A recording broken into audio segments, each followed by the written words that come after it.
are entering off TLAK record. All right, welcome to Off TLAK Record Live, the live edition, second edition of this new live format, streaming to you live here from Think Like a Key headquarters in Texas. And we have a cool show, episode, podcast. I'm not even sure what this is for you guys today. If anyone's tuning in live, thank you. It's a very short notice, admittedly very short notice presentation this week. I'm sure things will get a little more tighter as we progress. But I have a few unboxing clips to do real quick. Stuff that just came in a few days ago, actually. This is a new release here. Haven't opened it yet. So this is a true unboxing, or should I say unshrink wrapping. And this is an album coming out in about a month. W.D. Miller's Child of the Kindly South. And there we go. Yes. Correct CD. And yeah, oh yeah, we have a nice panel here with the lyrics. So this one just came in and will be shipping out shortly. This one also came in, Alan Clayson's new album. It's called There's Still Time, and it's a similar package, except the CD is hidden in here. Very similar package. And yeah, this one's a lot of fun. We'll have to talk about this at length sometime soon. I had a big hand in kind of taking it to a different place, let's put it that way. And if you're familiar with Alan Clayson's music, it's already in a different place. So anyway, that one's exciting. And then this one's also very exciting. It's the Dr. Strange Heavy Padding. This one just came about. It's a two disc set. And here we go. It looks pretty cool. And a big chunky booklet on this one. So let's check it out together, shall we? Yeah, I think it's it's 28 pages. Sorry, there wouldn't be 30 pages in a booklet. It's either 28 or 32, and we snuck it all in 28 pages, telling you the whole story, really, of the release. And what's going to be interesting with this is it has a whole different sound, if you will. We not just remastered. We Professor Stone worked his magic, and with some demixing tools, we were able to pretty much revitalize the album, and and we also put in a bunch of stuff that was like unreleased, or some upgrades we have of the radio session. So a lot to unpack on this one. So these are just three of the stuff you can already pre-order there on Think Like a Key. And then there's another one we'll talk with our guest later about, because he's actually on it. And yeah, without further ado, let's get started here on Off TLAK Record Live. And our guest today is Keith Smart. And let's see if this works out. Here's a little intro for us to bring in Keith. So everyone say hi to Keith. In just a second, we'll be right back. All the time I was away from this place, I used to dream of the summer lane. I spent my childhood days watching the butterflies. It was always cold and rain, kicking out the leaves as I walk along. No matter where I've been, this place is where I'm from. Marching up and down with my toy gun, all sorts of trouble in the name of fun. Memory lane, it's not the same. I close my eyes, I'm back there again. Memory lane, it's not the same. I close my eyes, I'm back there again.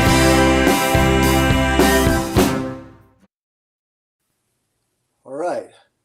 Keith Welcome, Smart, Keith this Smart. is your life. It felt a bit like that, didn't it? Do you know that program? Yeah, I mean, we don't have it in the States, but I know I've seen clips of people on it. Yeah. Yeah. It was a bit like that, not as in depth, but it was just a teaser. I actually had good feedback from my aunt. Hi, Claudine, if you're watching. She was like, "Oh, I like it, but I don't know these guys, so you should have a little trailer in the beginning." So I was like, "Okay, let's try that." So that was a very brief introduction of you, Keith.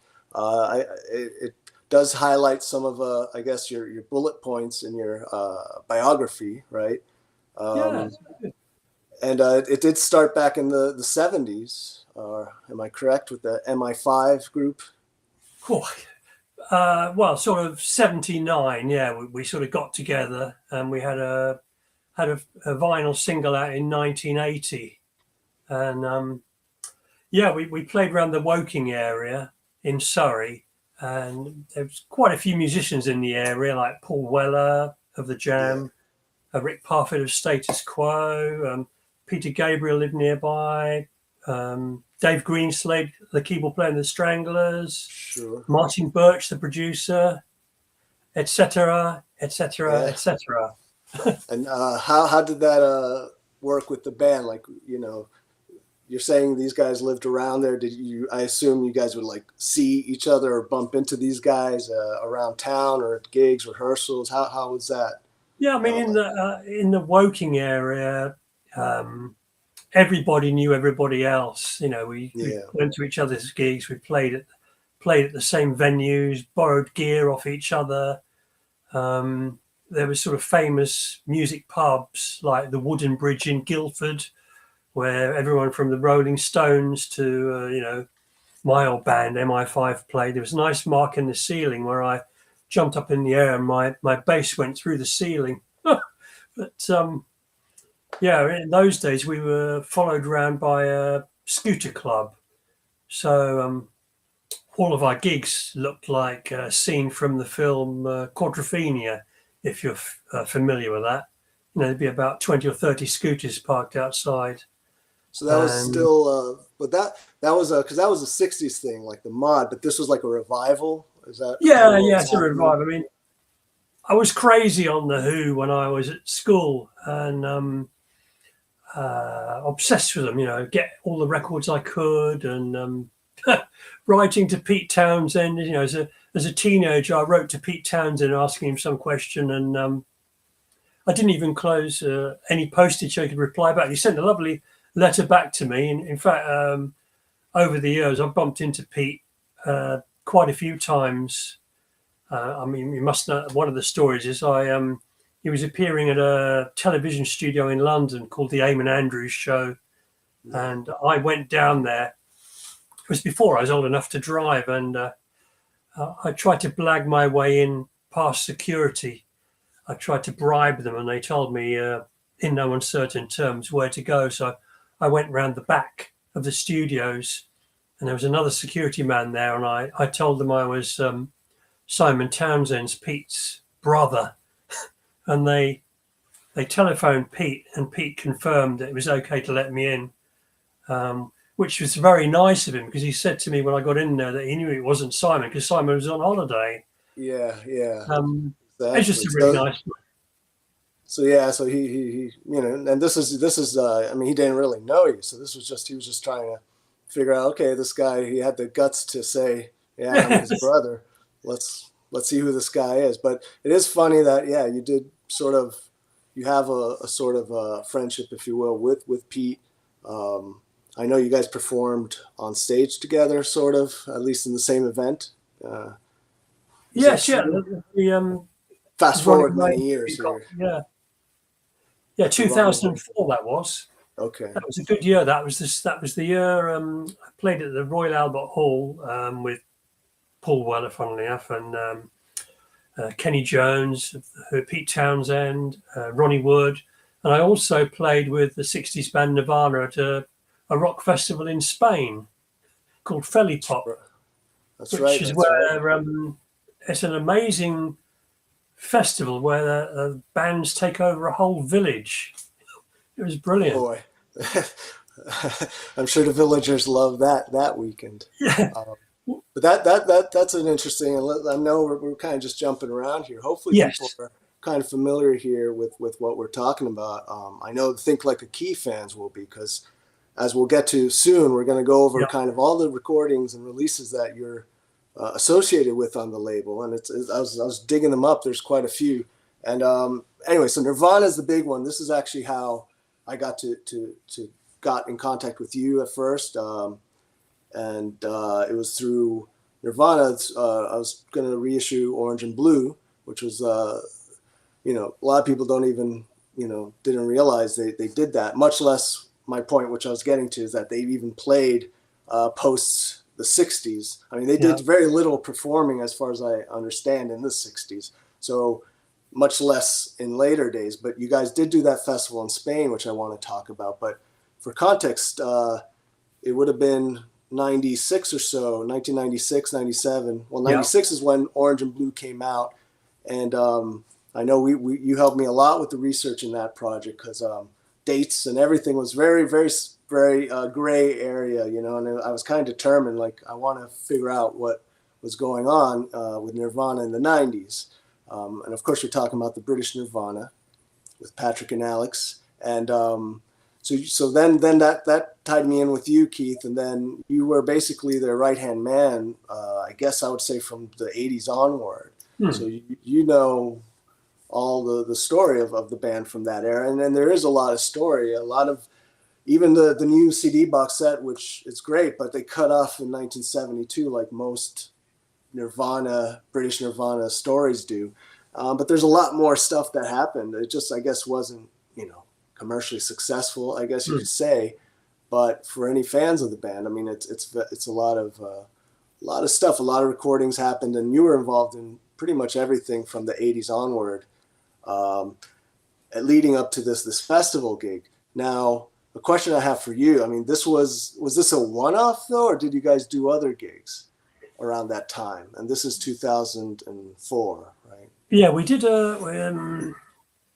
we've done a number of gigs. The thing is, I think Alex took a step back from it, really, and it was Patrick using the name Nirvana for different albums and live things. That's true. Yeah, that's something to, I guess, clarify, is that Patrick did kind of run off with the name and with Alex blessing, as far as I understand. But yeah, so that most of the later, you know, after 72 or so, or even earlier maybe, with the Vertigo album. But yeah, a lot of it was Patrick. But then they did like the one that was unearthed, the Secrets musical or whatever. So that was interesting, and that was news to me when we were researching into Orange and Blue, which I have right here. This is the album we're talking about. And is that yeah, Alex was still kind of around the picture, but Patrick was the one that was really still in the music business scene, if you will. And I think that actually links up to the story of how you teamed up with Patrick, because it was through his record label, right? That's how you first met him. Could you tell us about that? I remember seeing an advert in, I think it was Melody Maker, a music newspaper in the UK. Bands wanted, send to Bernice, 24 Bruton Street. So I sent a tape off that we'd recorded in a studio in London, MI5 this was, and we got positive feedback. And 24 Bruton Street happened to be ATV offices that, you know, published the Beatles and all sorts of things. So we went down to Mayfair, had a few dinners with Patrick at the Hard Rock Cafe and things, and there was talk about our publishing being signed to ATV, but nothing happened in the end. But we did sign with Patrick's record label, and as you mentioned earlier, pretty quickly we went into Ringo's house, which was John Lennon's old mansion in Ascot, where the Startling studio was, and recorded some tracks there. And subsequently they were released as a single on Patrick's label, which was called Public Records.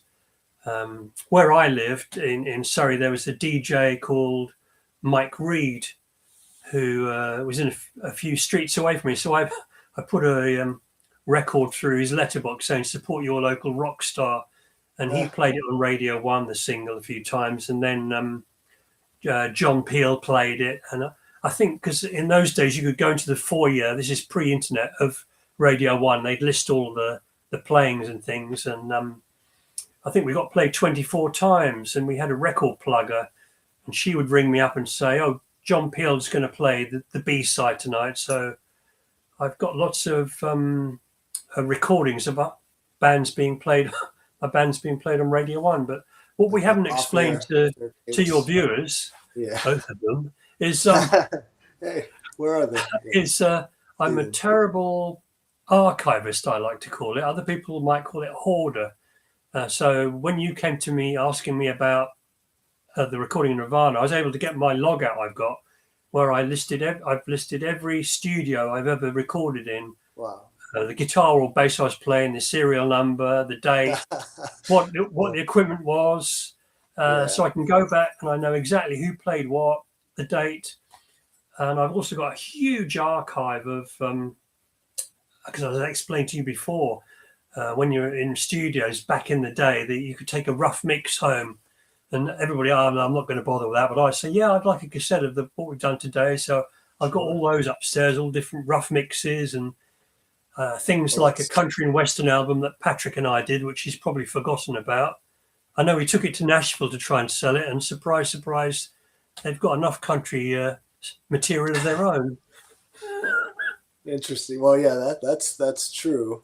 But wow, so yeah, you're like a hoarder, reissue compiler's dream in a way, because this is the stuff people love, is when you're doing like a reissue and stuff. And in fact, you did contribute a few things to the Orange and Blue Nirvana reissue, which I mean, for me it was so cool to hear anything different from what I was used to. It's just some rough mixes. So that is that is quite a task. Quite a hobby you do there. And I tend to photograph to document it all as well. So I've got loads of photographs of the sessions, and the only thing I haven't got is when we recorded at Ringo's. This is pre-mobile phones. This is 1980, and I didn't have my camera was broken, so I've got no pictorial record. I've got like the master tape from there and stuff like that, but I think psychologically it affected me, so I overcompensate, and I film all rehearsals with bands and photograph everything. I used to be like that too, and when I started out, I have way too much documentation of I didn't do anything nearly as cool as you were doing. No. I mean, I was stuck in Miami, and it was already the 2000s. I mean, there's nothing really going on there. In the 70s, Miami was a hot spot, but a lot of cool stuff. I mean, you had Criteria recording studios there, which I don't know if you've heard of, but that would be the equivalent of like an Abbey Road, honestly. Yeah. Everything, Hotel California, Layla's, the big famous, James Brown back in the 60s. All that stuff was recorded there. My band would rehearse down the street all the time. And actually, we had a friend who worked the reception there, and I had a really crazy band, and she loved it so much, and she'd play it in Criterion. I'm like, this is stuff we recorded on a 4-track in a garage, pretty bad. So I just got a kick that she's playing that in Criterion Studios, and making everyone listen to it. But that's another conversation to have, is just studio. I mean, you have a lot of studio.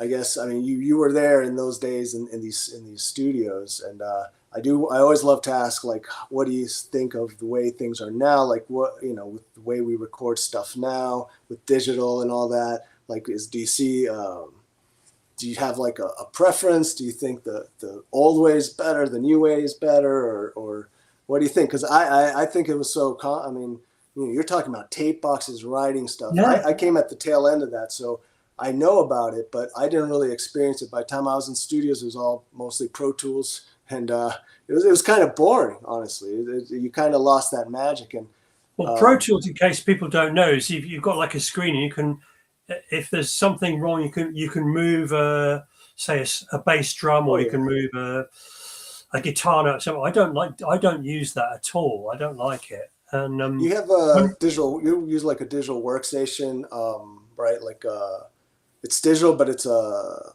how do you call it? It's not like connected. I use it in an organic manner. I don't Sure. I don't like play a verse and then copy it 6 times, and stuff like that. And all the vocals, all the harmonies, everything's live. And I also when I record the guitar, I use pedals that I've got on my pedal board so I can recreate the sounds live. Yeah, no virtual. I'm not a big fan of Pro Tools, and I know we've talked about this a bit, but yeah, there's definitely a magic, when we start talking about the golden age of recording and in studios and things. yeah, But turning the reel to reel over so you can get backward guitars and things like that. But in the Yeah. 80s, I remember using on some tracks an Akai sampler, and it was very early days because the higher you got up the keyboard, it sped things up. So it's I was playing brass arrangements on them, and it was speeding it up by the time you got to the top C or whatever. So things have come along. I mean, you can do stuff on your phone now that Keith, it's scary what you can do right now, Keith. I mean, you've seen just in the video thing. I mean, we've done a lot of videos for your band, and now I'm going to introduce your band. It's St. John's Wood Affair. For those who don't know, that's your main project these days. Yes. And we've put out a couple of your albums, and we've done some videos, and using the video, AIs and all that, and Keith, you can do this with music too. You can create stuff from scratch and stuff. So it's an interesting time, honestly.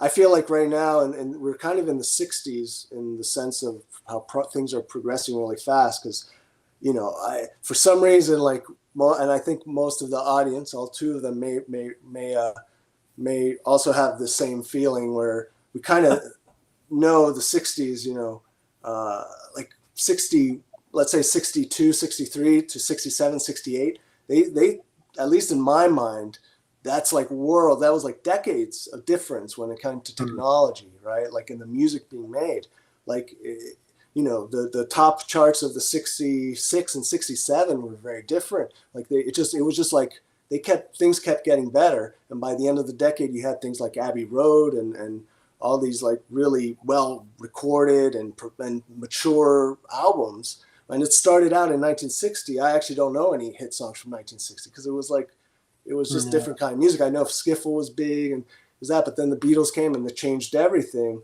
But the technology was really evolving very fast. And my point is just that, like, now it feels like it's going so fast that I have a few videos queued up from to play, and I'm looking at them. I'm like, wow. I mean, what I can do now, and it would be millions times better. And this isn't that long ago. This was a few months ago. So it's interesting. So where it all ends up, I don't know, but it's interesting. But if you listen to stuff like some of these 60s albums, like the Stones and even the Byrds on their first album, the Byrds Spanish Harlem Incident, there's a terrible bass wrong note in it. Yeah. But presumably they left it in because they were all going into the reel-to-reel and they couldn't go back. And that's one thing. I was having a discussion about that too, like how recording was a premium too. There's a cost involved, and you had to kind of keep going. There's even no the time. tapes. When in the 80s, when I was recording, you went to the studio, and sometimes you couldn't afford the £30 to buy the big master tapes. They'd hire it for you. And other times, I remember Patrick giving me a few of his finished masters, which he said, you can record over these. I thought, God, they're actually too precious to record over. I mean, one of them he'd got, there was a band in England called Japan, and David Sylvian or something was the singer. And I know this is one of his tape boxes. But everything got recycled. I mean, Then we had these. I don't know if you remember. Do you remember DAT tapes? That was going to be the big thing. Oh yeah. Digital audio tape. They were like mini. They're like the camcorder tapes too. Yeah. Very good quality, digital, but they sort of died a death. Yeah, I remember recording with my band with an ADAT because we had that at the school, and yeah, I never got into that so much. Meanwhile, we had a nice like 4-track, which was apparently the 4-track owned by the guy who did all the string arrangements to the Bee Gees' Saturday Night Fever. So that got, I guess, donated to the school at one point. So we had that. I never got a chance to use it because by this is the 96, 97. By that time, tape was like no one wanted to even see tape. It was all about that and all that. And that was still before Pro Tools. That came out by 99. I think was the first time I ever recorded on a Pro Tools setup. But yeah, that all tape was not in fashion in the 90s so much. And I mean, again, there's pros and cons. I think the cost is a big one. I mean, that was a big drawback about the studios in the 60s and 70s. And yeah, so once my band got signed to Patrick's label, Patrick and I got on very well musically. We were both a bit mad and spoke the same language. yeah, And the other two members of MI5, he didn't sort of bond with them so much. And so I ended up going to lots of studios with Patrick doing different things.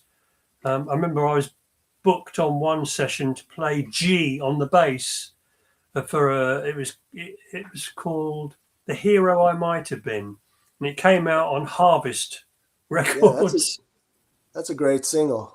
It's very blurry here, but this is a photo of you guys. It's not gonna look good. You're gonna have to, if you guys want to see the photo, you're gonna have to buy the CD. That's good. I like that. Good bit of marketing. It's a little teaser, huh? Not on purpose. If your eyesight's really bad, you ought to buy the vinyl because that's even bigger. Yes. Thank you for noting. It is on vinyl. It's we have some copies on vinyl of that one too. First time on vinyl. I believe it's the only pressing. Nirvana's an interesting band. They haven't really gone away. There's always you guys in the 90s. There was a bit of revival, which was obviously kind of piggybacking on the fact that there was another band called Nirvana that kind of blew up.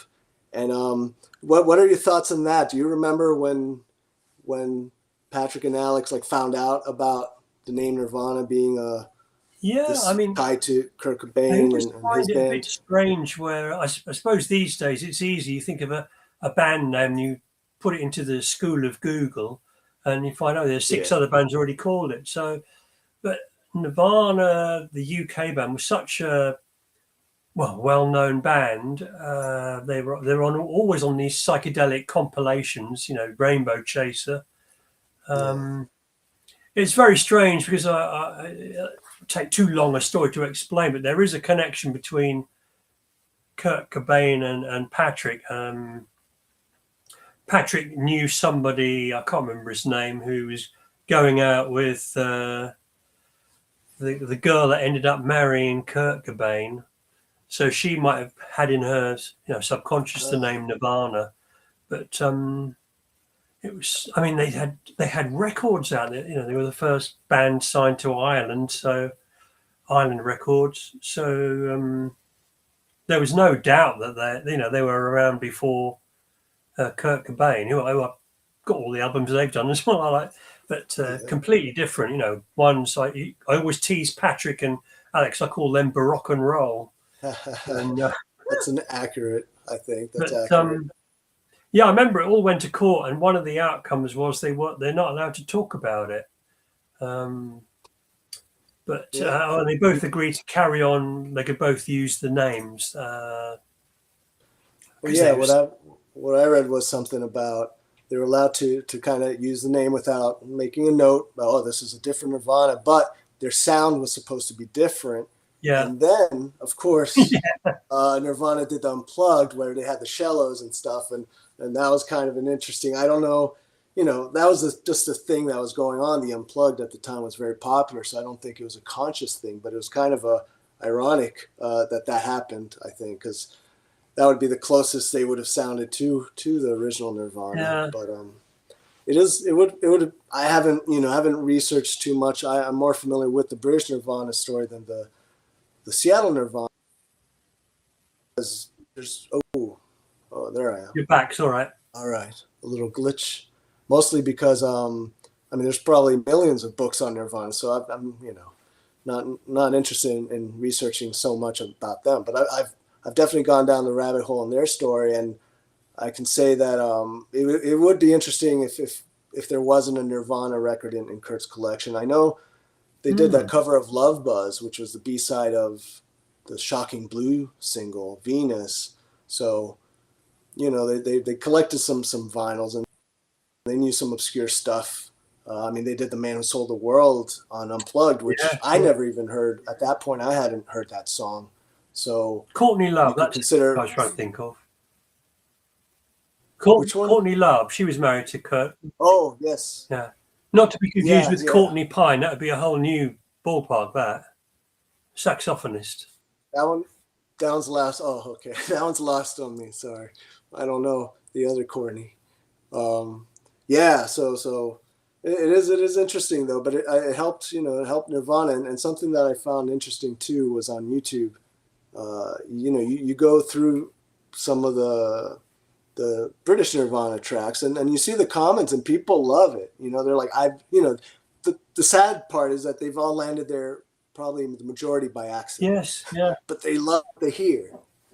So that actually gave me a bit of hope, with the label, because I'm like, and kind of the philosophy behind the label is that, we want to bring out this music that just try to give it a shot. I thought I see, what these other labels release, and, some of it's cool. Some of it's like, why are they releasing this? And why is this stuff not being released? So it was to kind of put stuff to the market to let the buying consumers, at least have an option to, hey, buy something interesting, something along these lines, and do it in that sort of professional level. And that kind of brings us to the story with you and how you came on the label. Besides the Nirvana thing, I think you sent me the copy of the St. John's Wood Affair CD, and I put it on, and immediately was like, what do you think about reissuing it or releasing it? Like, because tell us about that. So I forget what year you guys self-released this record at some point. That's right. I mean, tell us the story about St. John's Wood. You've heard of Sky Saxon and the Seeds, haven't you? Yeah, of course, yeah. I was approached probably because of my association with Nirvana, the UK Nirvana, and I was asked if I'd like to contribute a track to a tribute album to Sky Saxon that was being made. And other people involved in it were Davy Jones of the Monkees, the Bangles, the Damned, Iggy Pop, the Damned, the Bangles. It was just incredible, really. And so I got some friends together. Anne Whittitt, who played keyboards in a band that I played in, and I dragged my wife Francine in to do some backing vocals, and we got another friend of mine, John White, to play bass, and a chap called Carlton Jarvis to play drums. And we first met in the recording studio. So I felt a bit like the Wrecking Crew, come on, let's all get to it. So we cut this track, and it was a cover of Where Is the Entranceway to Play, because I didn't want to do Pushing Too Hard, because that's the one everybody knows. It's been on film soundtracks. And I also wrote a song about Sky called Sky Forever. And it all went so well.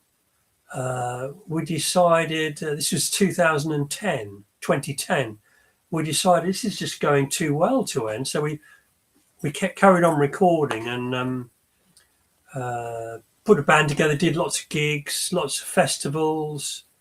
And then 2016, we self-released the album, which I sent you, which you quite like, because of the psychedelic garagey tinge to it, which you re-released 2023 with bonus tracks. And that's it. Available from Walmart and all good stores. Do you guys have Walmart in England? I don't think we do. No, I was going to say Boots and Timothy White's, but they're chemists. So Woolworths, that's gone now.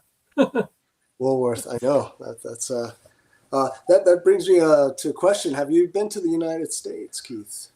I've only been once. I went in the 90s, and it was an amazing place, which you know because you lived there. I went to New York, and Oh yeah, well that's a place of its own. Yeah, it really it's a world of its own. didn't sleep at night. You know, I went into Tower Records and came home with bundles of things that I couldn't get in this country. I mean, because I remember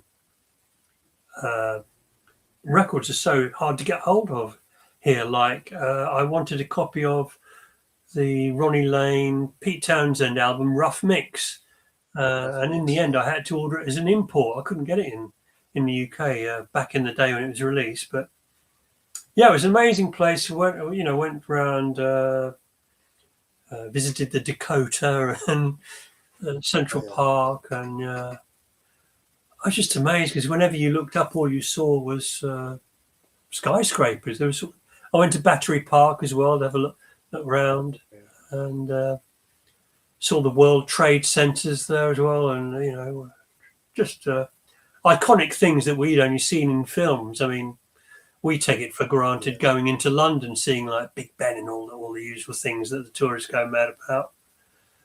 Exactly. I was going to say, yeah, it's like me going to London. It's like, I'm just like, oh, there's that. And you recognize, oh, the album cover was shot here. Oh, that. So there's a lot, those two cities. I mean, they're very different, but they also have that quality about them. They're very, so much happens there. Well, that's cool. But you haven't, so you did you go out there for gigs or no? No, I just went out there for a little bit of a break. Yeah, it was just an incredible place, walking around the shops and things, and you get in a taxi, and oh, you're from England, yeah. Oh, you must know, must know Bobby Moore, the footballer. I think he's dead, but it's not that small island. Yeah. But yes, I went to the Museum of Modern Art there and all sorts of things like that. But And, don't really travel much abroad, I have to say. So the band hasn't done any gigs St. John's Wood Affair? Not abroad, no. England? No. Well, we've been very near Wales, but that's another country, right? Yeah, that brings me to like what's interesting with like this label. It's tough because it's a worldwide thing. Makes a lot of things challenging, especially nowadays with the shipping and everything. Yeah. It's quite frustrating, but it's also very rewarding because a lot of people in the United States fell in love with the St. John's Wood Affair album. You can go on the Amazon comments and stuff. There's a lot of love, and of course we have the follow-up #2, which came out last year, and again a lot of love in this side of the pond. So, it's kind of exciting to be able to bring out this music and vice versa. I mean, there's a lot of American things that some of the British audience gets into too that had never heard of this stuff. But yeah, it's been really cool to be able to do that and see that kind of response from your music. What do you and the band think about that? Like, do you guys have any thoughts? Like, get emails from all over the world, which is, I mean, we did before, but it's just absolutely crazy now. And people asking about different tracks and how do you get the guitar sound and how do you do this? What's that song about? And and the thing they also like are these videos that I mean, I made a couple of videos using a video camera for I think Sky Forever and Love, Light and Peace, 2 of the songs, but the ones that you've done of like Secret Garden, get emails from all over the world asking about that. And there was one of them, Center of Your Universe, where it shows us on a train, and And Yeah. oh yeah, did you take over the whole train carriage? And so well, no, it's not actually me on there. It's an AI me. And the It's same with a the TVIs where we're walking down the yeah. King's Road. Oh, that must have been fun filming that. But we didn't actually go It would there. have been. Yeah, it would have been. Actually, Yeah. honestly, it would have been a nightmare, honestly, probably to do some of these shots. So I welcome the AI in that world, and I'm just glad has this effect, and people kind of respond to it in a positive way, and it's just to get the music out, and these days it's just something you have to kind of have some visuals. I mean, it's just we're in front of screens all the time, and yeah, and it just doesn't make sense though to spend. I mean, to do even your basic video. Let's say we have the band there, green screen or something. I mean, you're still looking at quite a expense, and to do it right, you the whole production, lights, everything Oh, so alone. you're not going to be flying us out to the States to do a promo video then? Sorry, Keith. That's the disappointment of the episode. I was waiting for the end to tell you this, but yeah, those plans are canceled. But we will do the AI version. We'll put you guys wherever you want. Honestly, we can put you guys in. Let's see, what's an exotic place for you guys? We can put you guys in. I don't want to say some of these locations there. Maybe Australia. Stonehenge would be good. Where? Stonehenge. Stonehenge. Oh, for sure. That's an easy one. Yeah. That's a good idea. And then back maybe at the end, accidentally knocking it down like that one film had. Well, I don't know if you remember the Sky Forever video. It was the first video I ever made, and it was that was filmed on Avebury stones, which is actually a bigger henge than Stonehenge, but it's not so well known. But we filmed all around there.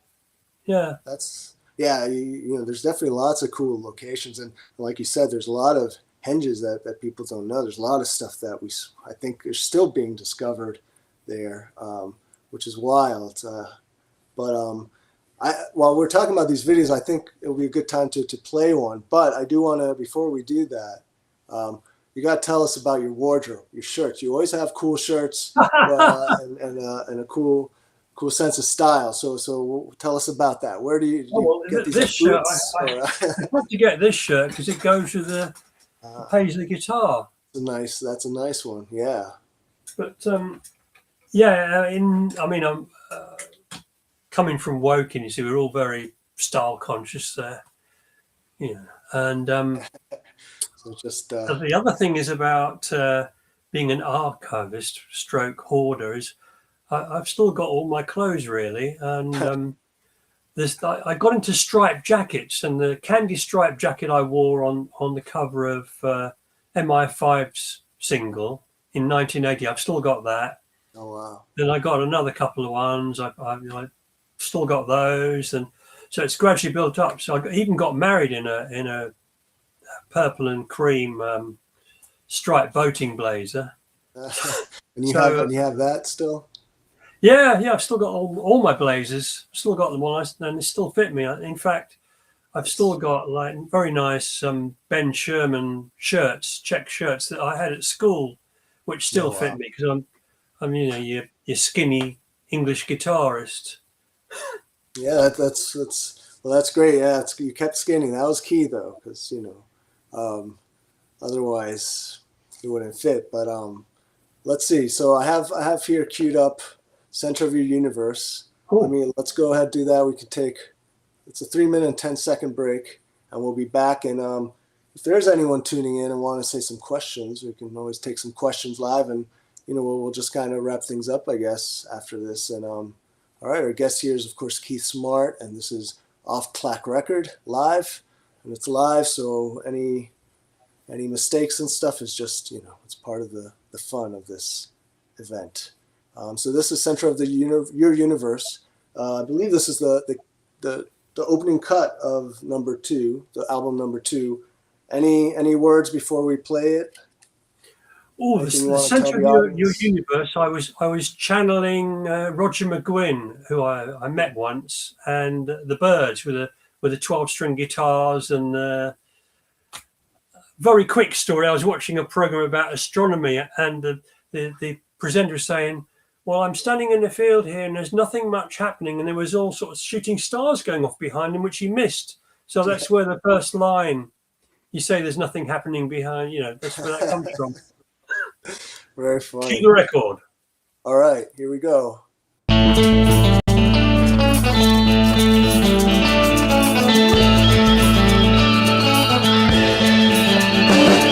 say there's nothing happening around here. Don't see what's going on behind you. Shooting stars collide with lights around you. Playing cards cascading on you. Every time you get a turn up on it, doesn't really matter what you do.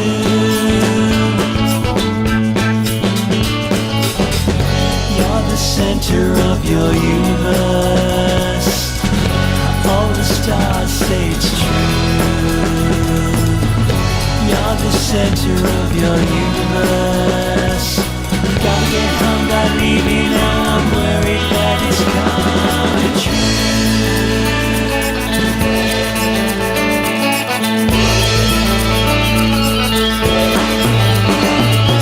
Type so many letters, you've worn out the letter I.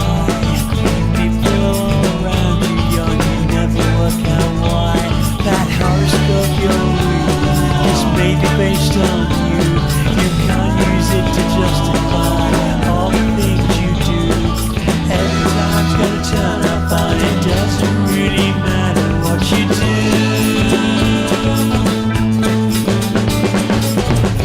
You're the center of your universe. All the stars say it's true. You're the center of your universe. Gotta get home, gotta leave you now. I'm worried that it's coming true.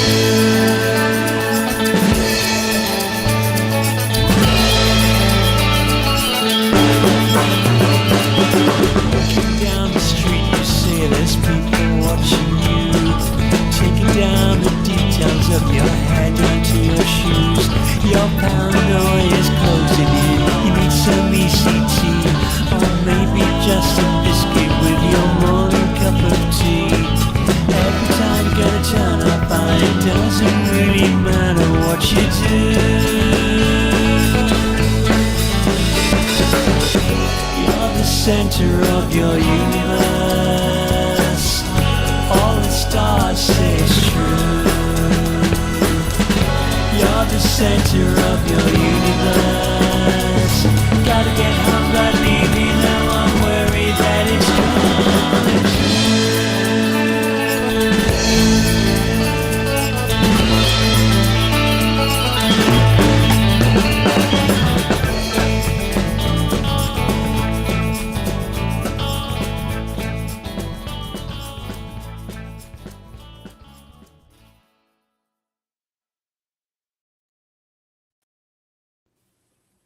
All right, we're back, Oh. I think. Yeah. All right. We have a little different format here. And, Oh, yeah. a little Q&A if there's anyone in the chat.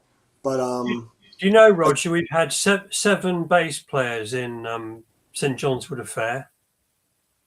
I'm sorry, you cut out 7. right there, Keith. What was that? I said, did you know we've had 7 bass players in St John's Wood Affair? That's a interesting trivia. No, I didn't know. I know there's about 3 on these records, and there's Pat Martin. Including me as well. But yeah, our bass player now is a super chap called Adrian Hillier, and he does backing vocals live as well, so we can do all the 3-part harmonies. The reason I'm saying that is I heard the other week that one of our old bass players, Dom DeVivo, never actually gigged or recorded with us, but he rehearsed with us a few times.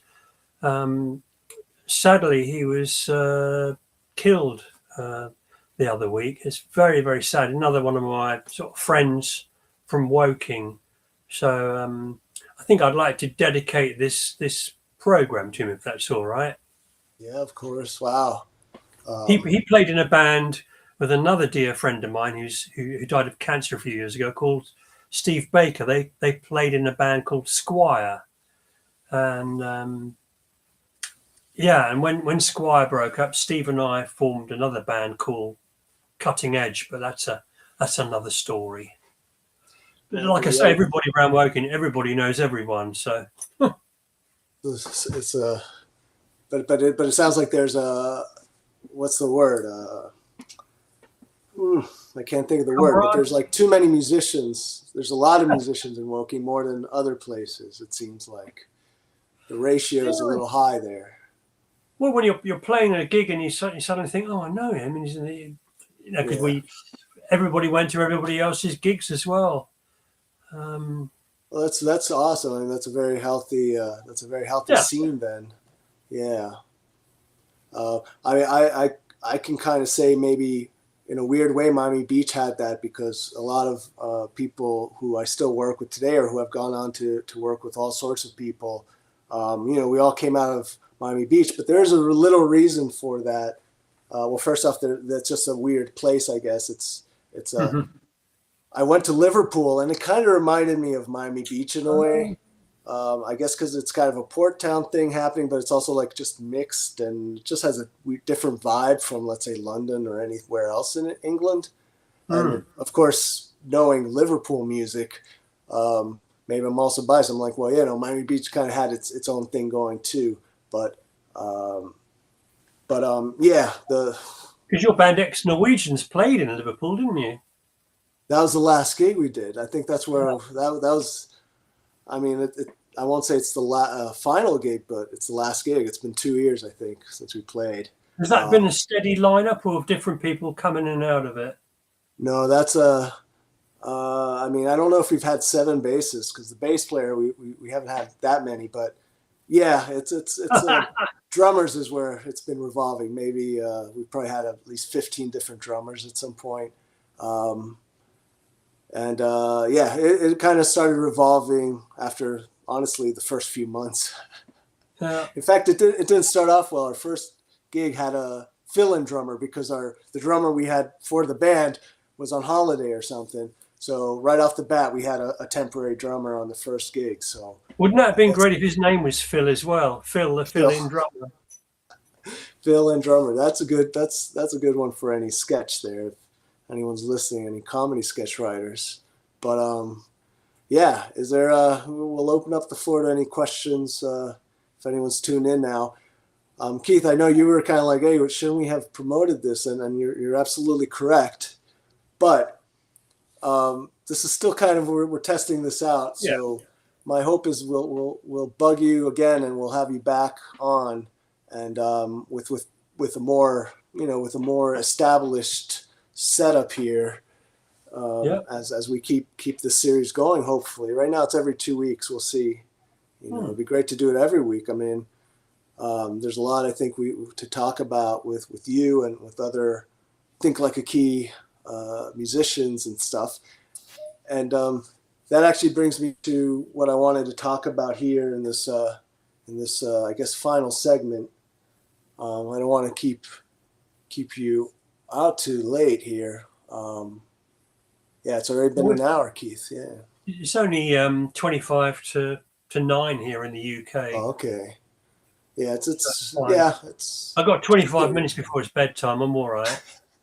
All right. Yeah. No. We like to live life on the edge here. You see. Well, exactly. Rock and roll, baby. So you've been, well, speaking of rock and roll, you've been very busy. I mean, you just mentioned another band I hadn't heard of, so we'll have you back, and we'll go through your whole list of all the bands you've been in, and maybe you can dig up some photos and stuff. We'll share them. Yeah. But I want to show you this. So you were asking me about this. So I just received this week also. This is the new Gatekeepers album, which you're on one of the tracks, singing The Ancient Vagrant. It's not autobiographical, folks. It was autobiographical. Okay. No, it wasn't. No. Well, no. The story behind this is actually it's all written by Alex Roden. It's his baby, his project. He's done 2 of these, and now this was the 3rd final in the series. And they're not they're not the 3. It's a trilogy, but it's not all related. Each one is its own story. But the idea is the same, where he basically gets a lot of people involved in this. It gives me a headache whenever he starts telling me, this. I mean, this one has 50 guests. Oh, So you're lucky having in a headache. I got a migraine when he told me about it. Yeah, and well, you had to actually sing that song, which is very It was tough so too. strange because I mean it as a compliment. He's very much in the style of Frank Zappa, with the very specific ideas of the how he wants it sung, and the phrasing and the notes and everything. So it was. I've never really done anything quite so prescriptive, but I enjoyed it. And yeah, it's a bit like I did a session with Patrick once, and he asked me to play a wrong note in something, which I didn't like doing. But he said to me, "It's wrong, but it's right." Alex has got some amazing ideas, and I had a blast sort of recording with him. I recorded my parts in here on my Tascam little 24-track setup, which is where we recorded the second St. John's Wood Affair album as well. But Alex then played all the different, kept sending me backwards and forwards the different things that he'd done to it, and it sounded really good. In fact, I recorded the guitars and vocals I did on your tribute to John Entwistle album in here as well. That's right. I don't have that one to show, unfortunately, but yeah, that's correct. We have you on Dr. Doctor, which was a cool one. And who was it? I don't know if it was you. Well. Sorry? And the whiskey one as well. Oh yeah, guitars on Whiskey Man. Yeah. Yeah. That changed the track a lot. That was very, very cool. And that's for anyone wondering what we're talking about, it's the John Entwistle tribute album. It was started with a bigger ambition, kind of like where is it? I just had it. To do something kind of like this one, which is a Nirvana tribute album, Nirvana UK tribute album. So this one is legit 23 songs with different artists, but when I went to the John Entwistle one, it was becoming very difficult to manage. And like we were just talking about Alex with the 50 guests on his record and stuff. I mean, I'm like hearing that, I'm like, no, there's no way I'm gonna ever make this happen. At least not like within the time frame that I wanted it to be. So I ended up making it more of like my band, Ex Norwegian, featuring a few guests, only a few, and you're one of them. So thank you again for participating. And I love it because I know you have I don't know if you have a connection directly with John or if you had, but I know with Pete, and you're kind of big fan of the Who and stuff. So it was great to have you on board with that. I've only met Pete. I haven't met, and I've met Keith once as well. Okay.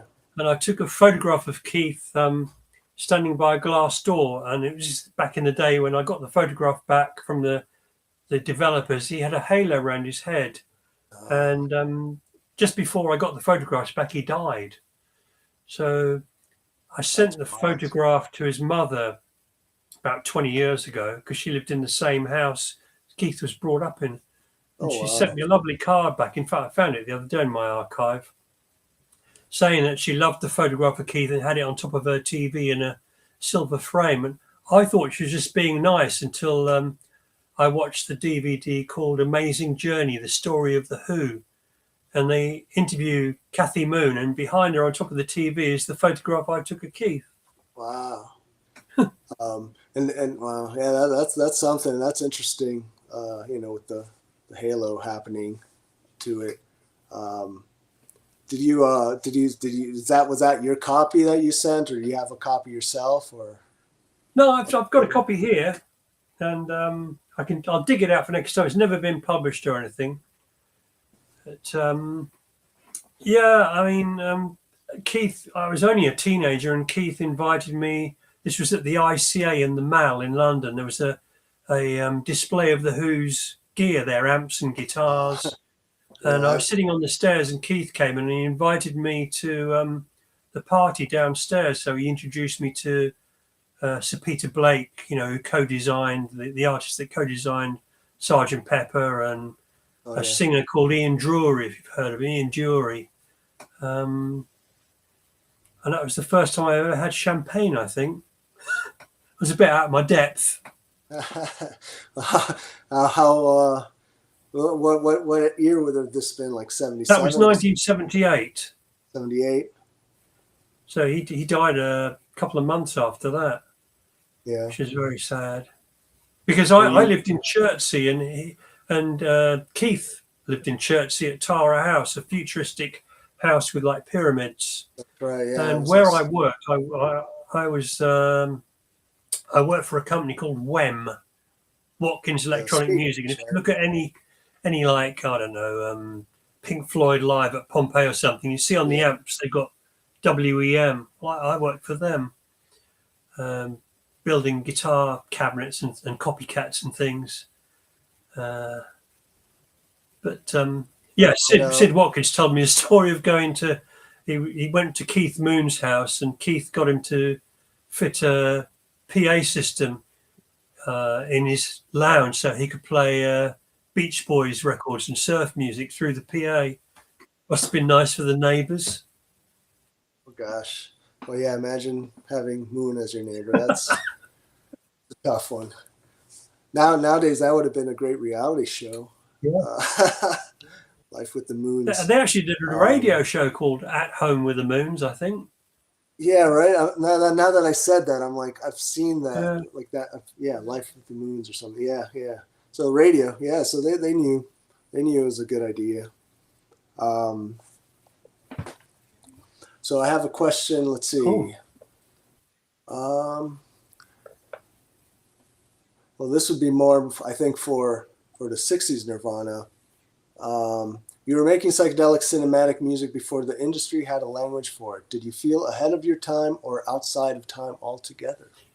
Yeah, that's more any comments? pre-me. That's Patrick and Alex. And well, what can you say working with them? What do you mentioned something right now? You know, Patrick saying it's the right note, the wrong note. That's right. Yeah, any other that's moments? our standing like joke that? in the studio now. Someone said, "Well, it's wrong, but it's right."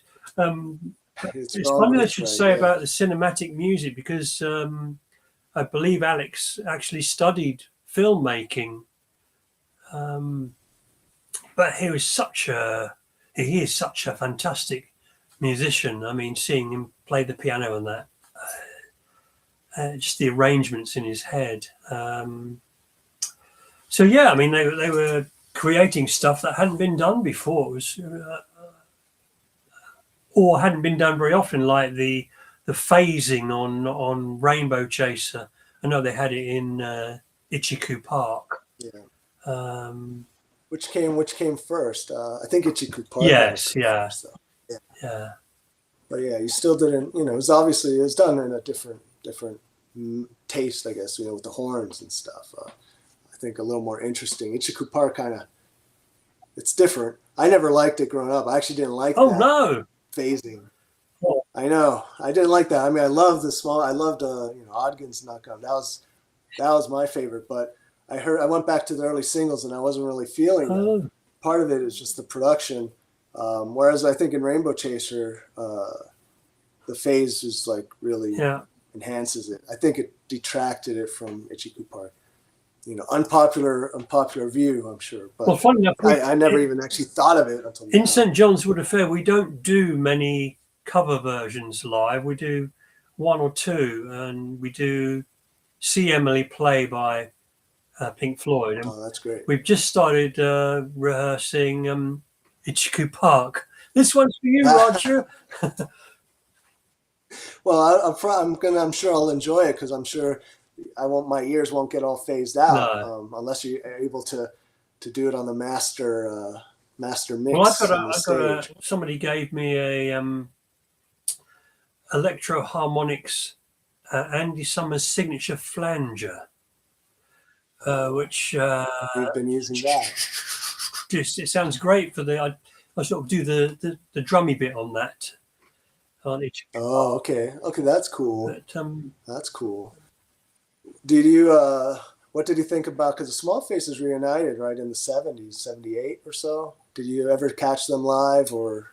I didn't catch them live. I mean, I've played at quite a few Small Faces conventions, funnily enough, because I've always been a big fan of Ronnie Lane, and I used to do a set of Ronnie Lane songs. In fact, I even managed to blag my way into the Sidmouth Folk Festival playing a set of Ronnie Lane songs. But yeah, I have a haven't photo seen them here. live. I've seen Maybe Ronnie you Wood can, live. Oh, there I am on stage. I have this photo here. A nice jacket. Yeah. Look at that. If you want to tell us about this photo.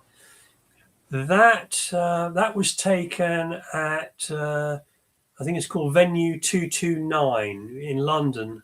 That's a Small Faces convention, and that was a little band I put together, and I think that's the version with Steve Craddock from Paul Weller's band and Billy Nichols as well.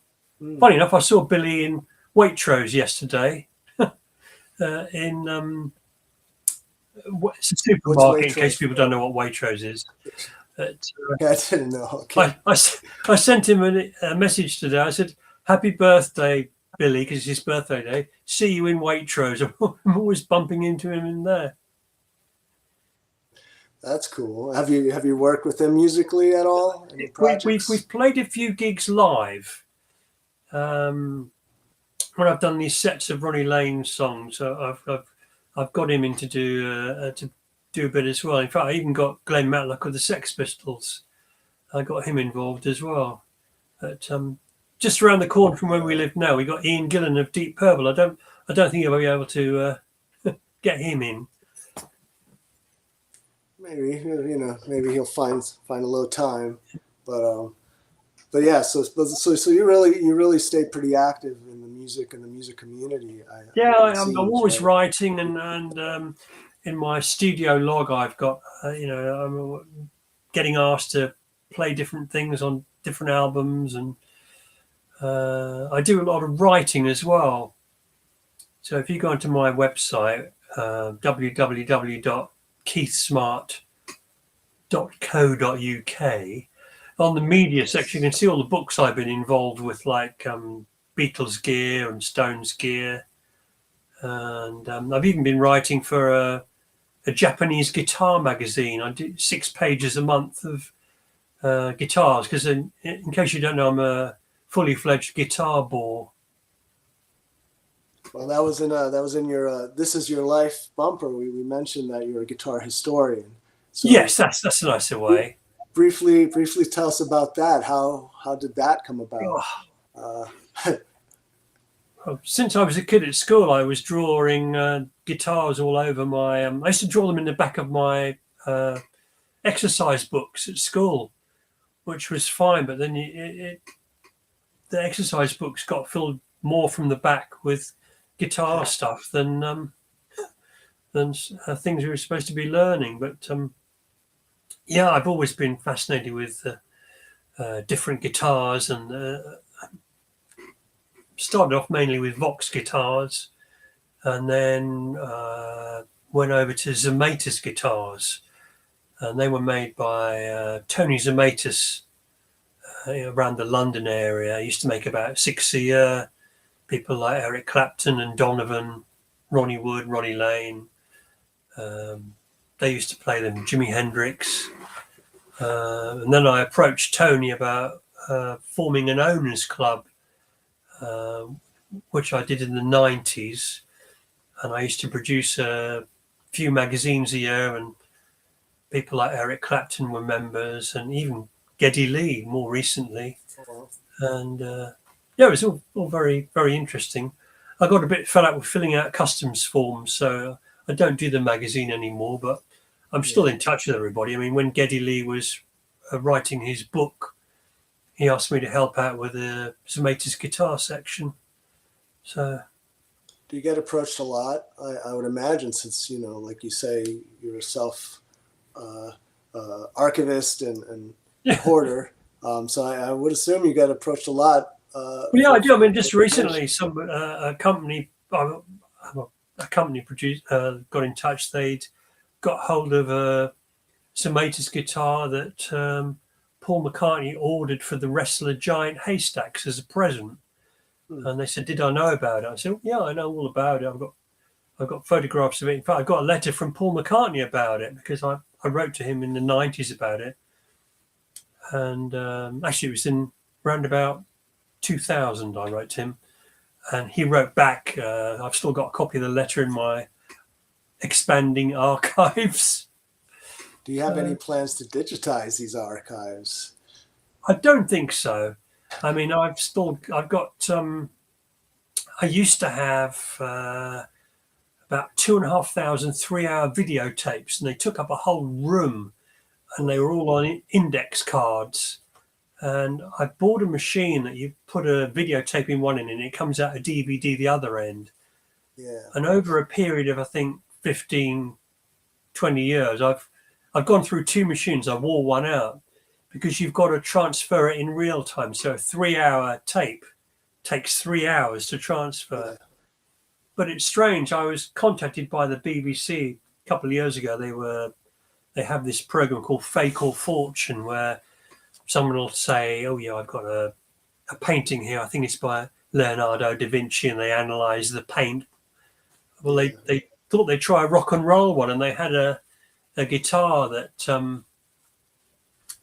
somebody thought belonged to Ronnie Wood. So they came round here. They filmed for 5 hours, and they borrowed 5 3-hour recordings of their own films and things, because I've got music stuff which they've wiped over, and I was worried they were going to get a bit funny about it, but they were just grateful I had copies of it, because I had a contact at the BBC, and he gave me like videotapes with time codes on the bottom. They hadn't even been broadcast.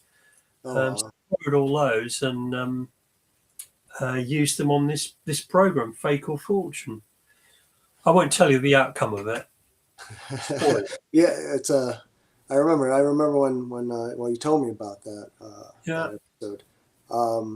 When they were filming, and I think you put some of the St. John's Wood Affair in the back. Yes, that's what we call product placement. Yes, you see, very, very good. Yeah, no, Keith. I'm gonna any artist. I'm gonna have you be a unofficial artist consultant. I think for Think Like a Key. Yeah. Because you do a great job promoting and stuff, and Thank you. I think a lot of artists can learn from you. And but there's something I was going to say. Oh yeah, no, the BBC note. What seems to happen is that for them, for even the producers of the shows to have access to the BBC media archive, it's very difficult, and so it's quicker for them to even just to get it from somewhere else. So, I've heard that. I mean, it's funny. It's funny, all the stuff that once you kind of get into this side of the production and recording, or in your case, the guitar, the equipment, when you kind of figure out, you kind of learn all this sort of inside baseball stuff. That's interesting, I guess. And of course, don't worry, we can talk about it because it's off TLAK record, so everything's off the record here, and we only have 4 or 5 people watching, so it's almost like it's a secret. But no, I expect is this? I'll just say, I mean, it's very difficult. You're in the UK, I'm here in Central Time, Texas. It's very difficult to kind of coordinate a time where it makes sense from an audience. Like this is our convenient time right now, but it's Sunday, it's like Sunday afternoon, early here, late evening there. It's not the best time. If I could pick a different time, I would. But, my point being, I don't remember we're recording this live for fun, so we can get some interaction if people are on. But it's there, we have this interview now in the archive, so to speak. It's another thing for the archive. And I know a lot of people will be tuning in later. So, I do want to wish everyone a happy morning, evening, afternoon, whenever you're watching this. And I'd like to thank them for spending the time watching us chat a bit here. Keith, thank you for your time here to talk. You give me a lot more ideas for next time. So we definitely need to have a next time soon, and we can talk about all these loose ends that we kind of brought up today. But this is for the viewers out there. This is actually the first time we're communicating live like this too. Yeah. So that's kind of part of the fun here. Forgot to say earlier that when you were asking about playing live with Nirvana, we played at a very famous venue in the 90s in London called Shepherd's Bush Empire, which loads of bands have played there. And we supported a band called Morcheeba. They were #1 in the charts at the time, album charts. They were big fans of Patrick, Nirvana. So, and I've got that on video as well, being a sad git that films everything. Well, I mean, hopefully you'll share some stuff one day with the Nirvana Live. I know a lot of people, including myself, are curious to hear how those sets went and how what songs were played. Yeah, well, the funny thing is, as I was walking out the door, this fell into my guitar case. And is that from the big dressing rooms? Yeah, there's a lot. There's a lot of cool stuff there with the Nirvana Live questions there. Yeah, so that's interesting though. Yeah, now I have a lot of follow-up questions for that. I mean, how did they get Patrick to agree to this? As a starter, because and then let's see what else. I'm trying to think if there's anything else we needed to mention. Any upcoming gigs you want to plug? We've got quite a few festivals we're playing this year. We're playing at one in Cheam, just outside London, in September, and it's called Feasty Fest. And we're playing at one of the other stages last year, but it went down so well that we're playing on the main stage this year, which should be really good. And they get 22,000 people there. But it's a fantastic. That's wow. Yeah, no, that sounds like quite the festival. Do you guys get like a merch table and things like that at the festival? How does that work? We have done at some of them. Might have to think about that more this year, really. But the other thing is we give out flyers so people can order from the Think Like a Key and stuff like that. It's easier than dragging physical CDs and things around. Yeah, I mean, as you can see, I'm still mad on CDs, as you are. I have my collection behind me. I mean, that's the majority of it, though. I thought it was going to be a lot more when I moved here. Oh, well, are you sad like me? Mine's in alphabetical order, and then when you get like the band, like Bowie, for example, it's in order of release. Oh, I do the order of release, but I kind of don't have the alphabetical. And under T, I've got a Think Like a Key section. I have that. I have a Think Like a Key section. Yes. Yeah. That I like seeing. Occasionally, you get given a curveball. Like a friend of mine was downsizing. He came round, and he gave me 70 CDs of unreleased Beatles songs. 70, That's a lot. Wait, CDs, not songs. CDs. CDs, yeah. Oh gosh, yeah. There's a lot out there. I know a lot of people were angry at the new anthology. Because they know there's 70 CDs worth of stuff out there, and then they give us one little super curated CD. But last year was, I think, a pretty bad year for Beatles fans, at least according to the YouTubers I listened to. With the reissues, no one really liked any of the reissues they were doing.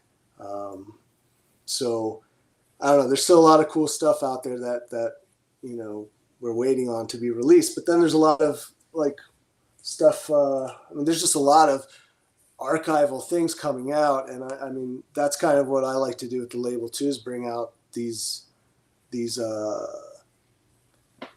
I would argue monetize these recordings that are just lying around, but there's not much money in there, at least not really. But the bigger bands for sure, and you see that they're doing all these record store release day releases with all like live 1980 this and that, all the bootlegs people were collecting. Now they're officially releasing them, but I think they missed the boat. They should have done this a long time ago. Start doing that.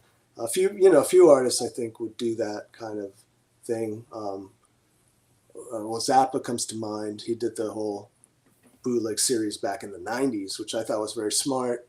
The Who did as well. The Who are releasing mixing desk recordings of stuff. Yeah, the Who are pretty wild when it comes to that. I got into them when I was in middle school. So that was like, in the States we have middle school, which is 7th, 8th grade. So you're like 13, 14. It's the awkward years. So they put that bunch of kids in their own school. Then you go to high school. And that's when I got into the Who, which is, I think, a perfect time because, the Who were that kind of band, like especially the early singles and stuff. It's kind of like, you're finding yourself, all that. So, the Who spoke to me at the time. But yeah, what's interesting about them is a few albums they have, I think it's less than 10 maybe, but how many albums they have, like compilations and stuff, is like hundreds. So, and this started back in the 60s. And I've read or read between the lines where, that was kind of their whole thing, was they kept being nostalgic about themselves. Even in the 60s, they were kind of looking back already. And that's interesting. And I tell that to artists now too, that I work with, that whole idea of it's, we as musicians and writers and stuff, we kind of think of an album and all that, but then as a label and stuff, you're looking at packaging, you're looking at how to get people excited about a group of songs. They may have nothing to do with each other for the artist. They might hate it. Most artists hate these compilation records, but they serve a purpose, and, with the Who, there's so many examples, I'm sure a lot of people got into albums, honestly. Oh, I'm back. Yeah. So the Who Live at Leeds is a great album, and they made a thing of writing on the label, leave the clicks in. But one of the times I was talking to Pete about it, he was telling me they added echo on his guitar after the recording. It's not all as it was. Authentic. Yeah. Well, that's a whole nother discussion. Live albums.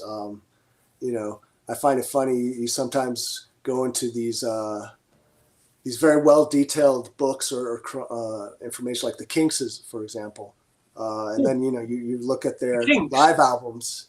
You look at the live albums, and then it's like they have all it was recorded at the gig, but then there's all this post production work done on it. They like re-recorded a lot of it, and that's it's interesting. There's a lot of that goes on. Well, Francine and I went to see the Stones live at Twickenham, and there was I noticed a couple of bum notes during the guitar solo in Wild Horses, but the finished, when you buy it on DVD now, it's all gone. And similarly, friends of mine went to see the Stones at Hyde Park when they played there the second time, and they went both nights, and both times Keith Richards started "Start Me Up" in the wrong key. Oh God! Da, da, da, and everyone sort of looked around him, but they're obviously told to keep going. But on the finished album, live album, and DVD of it, they corrected the notes, the chords. Sure, yeah. You have to do some. I understand that, but yeah, the fans like us, I think, would probably have more fun listening to the bum notes and be like, oh, but yeah, other people. Because you talk about the Who, Billy Nichols sings some backing vocals with the Who. Yeah, and one of my favorite singers too, Andy Fairweather Lowe, right? He yes. It was just, I got the Who Are You set, so I was reading through all the credits there, and that's what I was going to say. What amazes me though with what they're doing now, and I think they've been producing some really, they've been giving the fans kind of what they want, which is all this stuff, even if it doesn't sound great, whatever, they want to hear all this stuff. And there's a lot of new stuff that, wasn't even circulating and what have you. But it is amazing that both like the Who's Next and the Who Are You sets, I believe they're like 8-track albums, and now we got like 14 disc sets. I'm like, okay, I'm not the best at math, but that is a big stretch of how much content they're able to take out of an 8-track album, and that, I guess we're a little guilty with that on this edition, because we added a lot of bonus tracks here.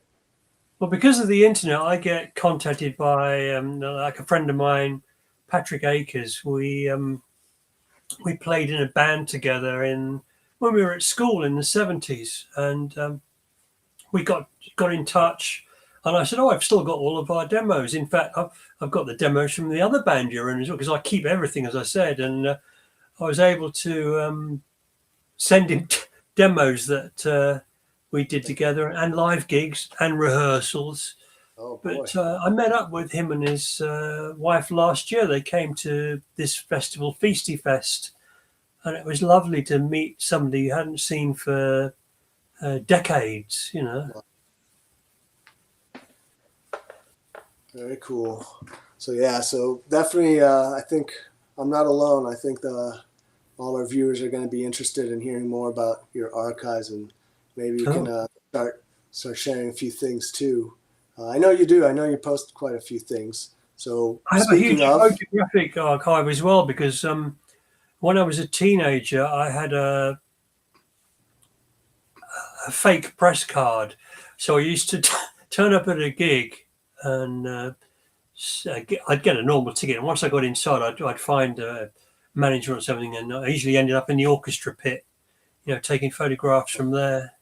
So tell us, give us some hints, or like some names. Well, I got some great pictures of Elton John, and I went down to Capitol Radio and got some photographs of David Bowie, the police manhunt. It was all very civilized until he pulled up in a car, and everybody went mad like Beatlemania.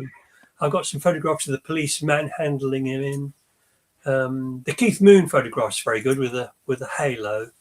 Yeah, that's interesting. Well, that's great that you were around there and with the camera and doing what you do. Plus, I used to knock around with the knockabout with a girl that ran Blondie's fan club, so I got to see them quite a bit. Got in the dressing room with Debbie and Christine and Glenn Burt. I took lots of photographs of them, hundreds actually. Well, I'm gonna have to bug you with whenever I'm doing some of these reissues, see if you have any photos of some of these artists. Well, I keep everything. Even there's with the Kinks, Pete Quaife, the bass player who died. His brother promoted a few gigs that St John's Wood Affair played at. We played at the Lexington in London, and got chatting, and he liked the stuff that I was doing, so he sent me all of Pete's demos and said, "I'll pick one of these demos and you can finish it." So I picked one I really liked. I think it was called 10 Summer Dreams, and I finished it off lyrically and changed it a little bit, and I said to him, would it be okay if I put it down, register it as a co-write? He said, "Oh yeah, you've done so much." So I've got a co-write with one of the Kinks, which I think is very cool. And not a lot of writers, songwriters can say that for sure. No, unfortunately, Dave died a few years ago, so nothing ever. I think he was planning on sending people like Paul Weller tracks and seeing if they could complete them, but nothing ever came of it. It's tough projects to work on, and maybe it'll be a bonus track on St John's Wood Affair 3. Who knows? I think you guys should do a track. I think do a take on it. Yeah. I think now that we know about this track, everyone's going to be wanting to hear it. And, there's two things I never get tired of saying. One is that I have a co-write with Kinks. And the other one is that I'm on an album with Albert Lee, the country guitar player. Yeah. Which album is this? That was an album. It was a Ronnie Wood tribute album, and they asked various people to contribute songs. They got Albert Lee did a version of "It's Only Rock and Roll," a country version of it, and I played on "Ooh La La." Yeah, it's quite a nice little album actually. Yeah, because it was somebody in Switzerland put it all together, a chap called Kurt, and I thought, well, that's great. I'll be going into the studio in Switzerland, but he got me to record it in Guildford, and then it went down via the internet. My bit like we do with our stuff. Oh yeah, I mean, that's just the way, like we were discussing earlier. That's just the way things work out now. The pros and the cons. It's cost effective, but yeah, you miss out on some trips. But yeah, no, it was great finally getting a chance to actually speak live. We've been communicating via just text basically for the last couple of years. We've done a lot of projects, Keith, and I hope we get to keep working on stuff. You did give us a teaser that there is a third St. John's Wood Affair album in the works. Hopefully we're recording it. I was going to say as we speak, but that'd be a bit rude if I was doing that. That'd be serious multitasking there. Yeah. Well, we could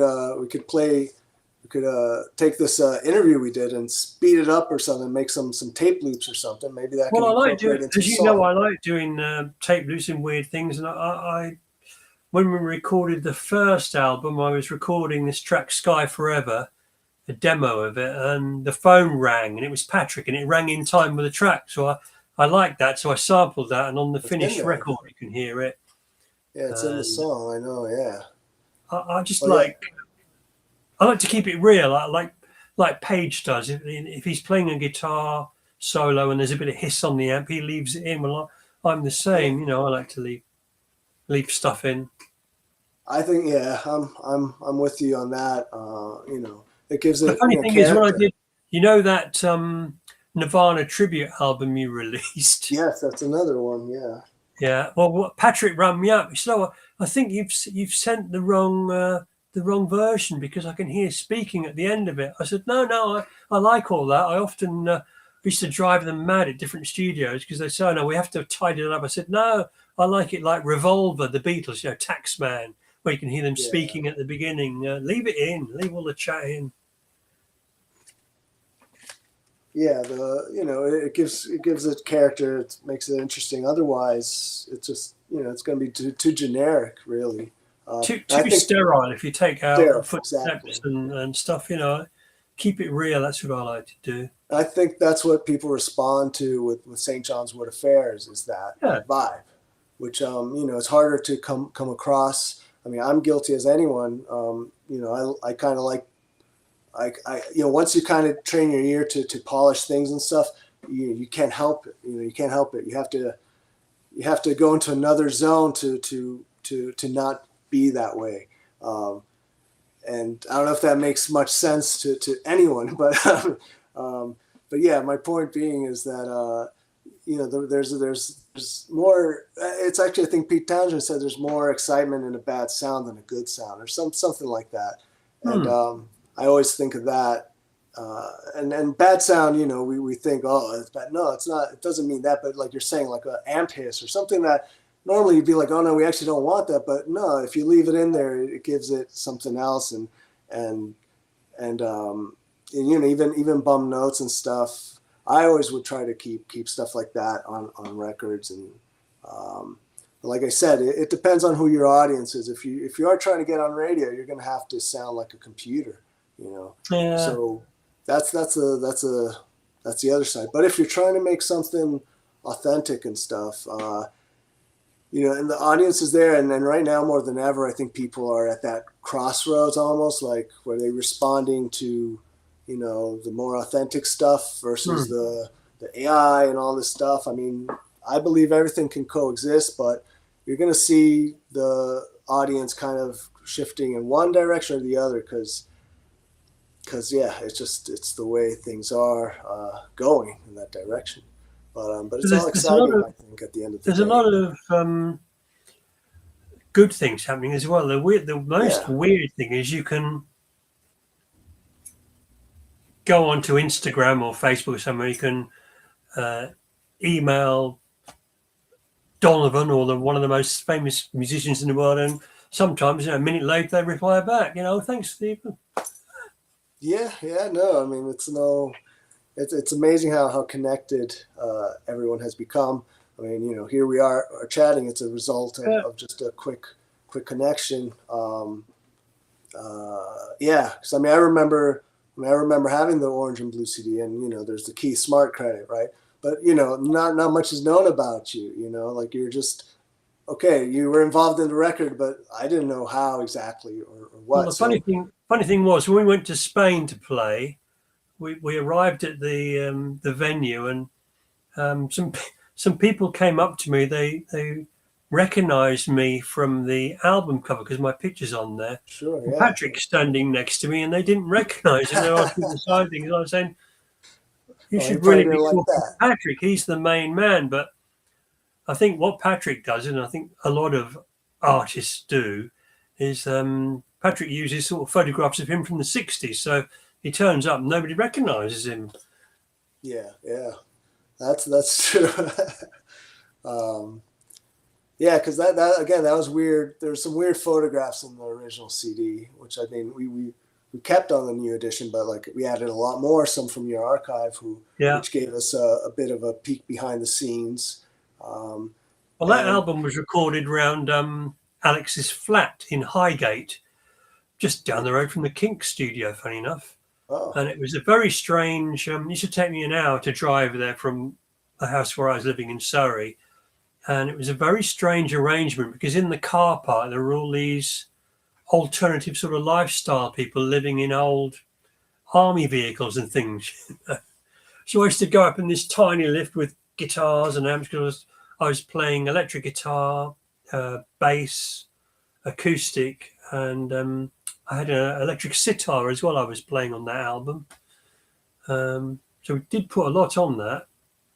But it's funny, in my log, my studio log, I always put things like, arrived at 10 a.m., usual equipment failure, because Alex would be pulling leads in and out. Oh, it's not working. What's going on? Every time it happens to about. Oh, man, you guys should have, after the session, be like, don't touch anything until the next session. But I videoed a lot as well. I've got video recordings of that session and running through songs. And I think I sent you a minute clip. I've got a video recording of Patrick and Alex watching themselves on TV being interviewed on MTV. Yeah. Do you actually have the interview bit? Yeah. That would be great. That would be something I think would be great to put on YouTube. You should put that up there. A contemporary 1990s interview would be very interesting to see. But yeah, it's cool that you have all this archive, and I think now more than ever though, with the way things are going, with it's physical is very important, and having the fact that you have all this stuff physical. I know I say, hey, you should digitize it, but that's not to replace it. A lot of people digitize stuff and threw away the physical, which is very. I hate to hear that.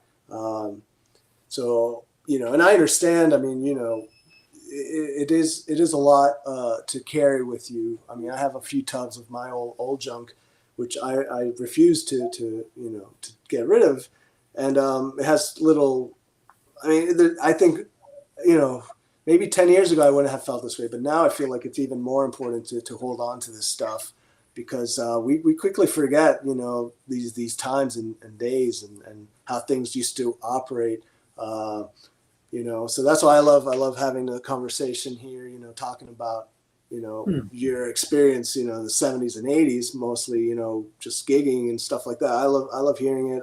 A lot of people, my age and younger love hearing the stories, because, we grew up already in a different time, but there was something special about that era, which took me a while to realize, I'm not going to be able to recreate this, because when I was growing up, it was kind of the hope was, okay, we can kind of be back in the 60s or something. And you guys might have with MI5 maybe too, because you guys were kind of trying to echo the 60s, I think, with we were doing five in the archive. I have an old set list, and we were doing stuff like You Really Got Me, The Kinks, All or Nothing, and there's still great songs that I love to play, but Now, how was it? Sorry, what were you going to say? Sorry, I was going to say it was a bit of a strange band, because I was the bass lead vocalist in that, and the guitarist in that, Kevin, used to heckle the audience, which we played one gig at the Tram Shed in Woolwich. I think we were supporting a punk band called Crass, and there was an audience full of skinheads, and Kevin was heckling them. I didn't really think we were going to get out of there alive, to be honest with you. Yeah, it doesn't sound like a great move, but that was his. I guess that was his usual thing, to heckle the audience. Another band I was in with my friend Steve Baker, that was Cutting Edge, and we had our own minivan with Cutting Edge, minibus, Cutting Edge emblazoned on the side of it, and we used to come back in the early hours of the morning from gigging in London. We used to stop at an all-night kebab shop in the King's Road, and I really don't like kebabs, and it was horrible being in a minibus with everybody chomping away on these things, and the smell of them I can still remember. But so you get in at 6 a.m. and then have to get up at 7 o'clock to go to work. It was. I couldn't do it now. Yeah, I don't think any of us could do it.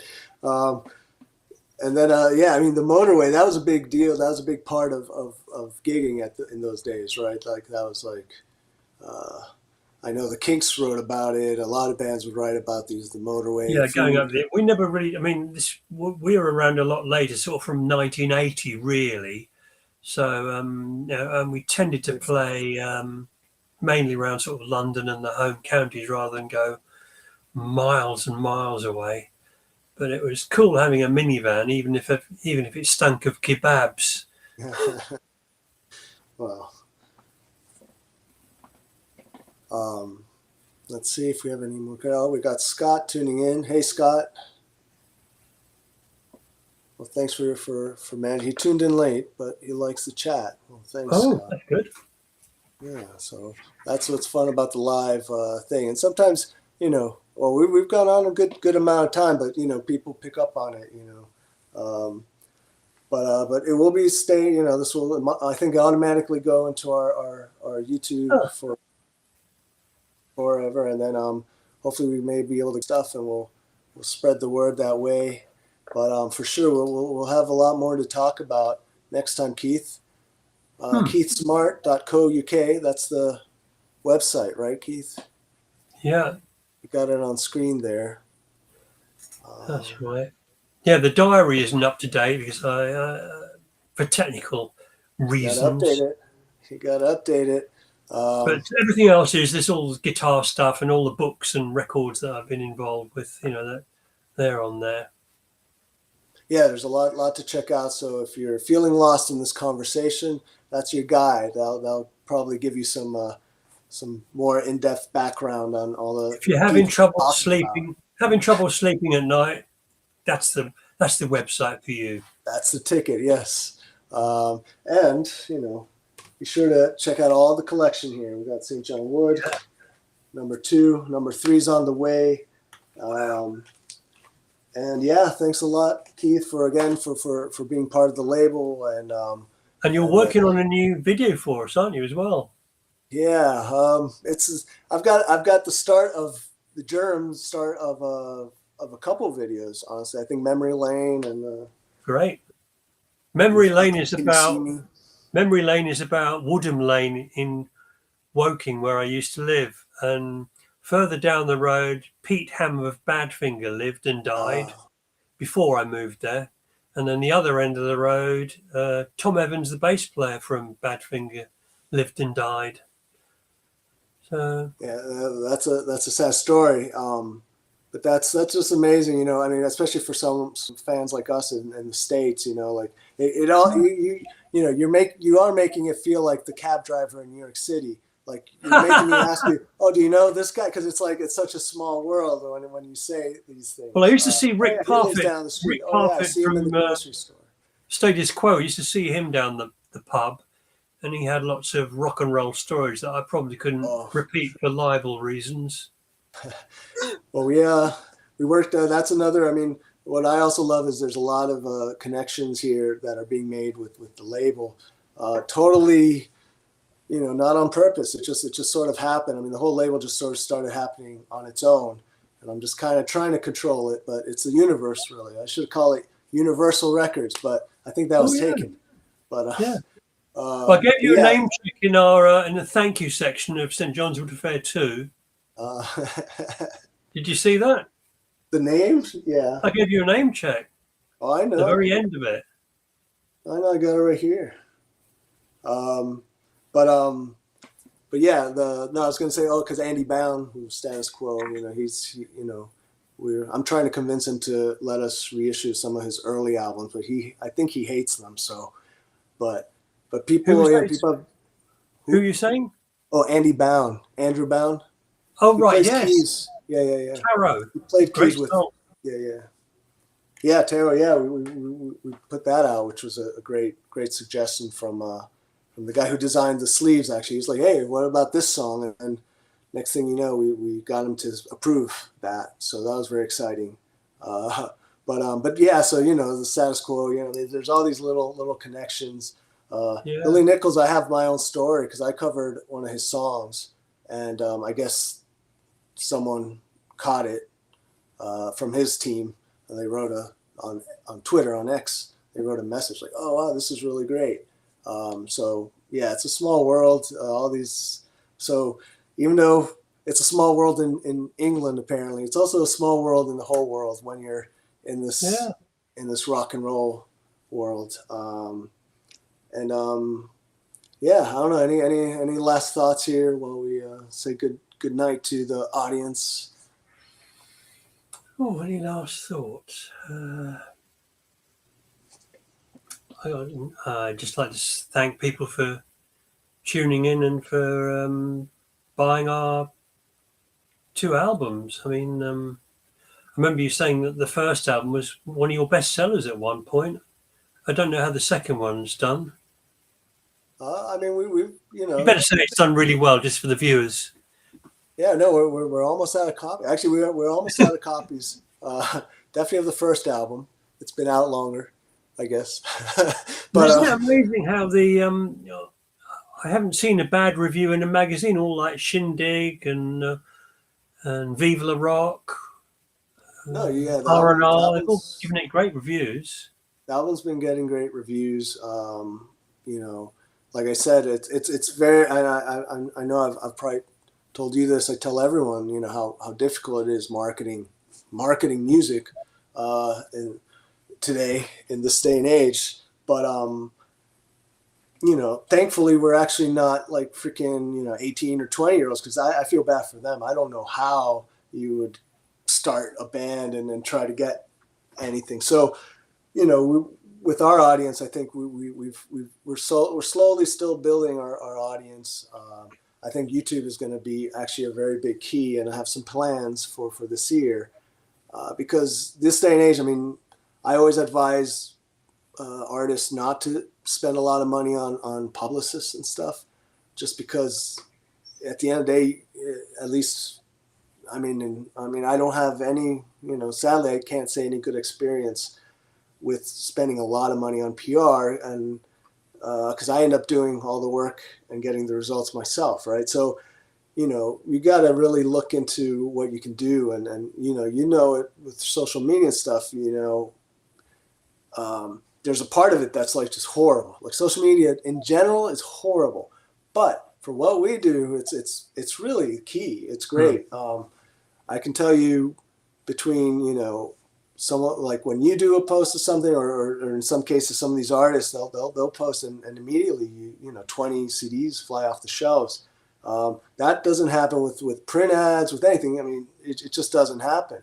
But with this sort of one-on-one communication, it's equivalent. The only other way it happens is at gigs, which is why I asked if you guys sell merch at gigs.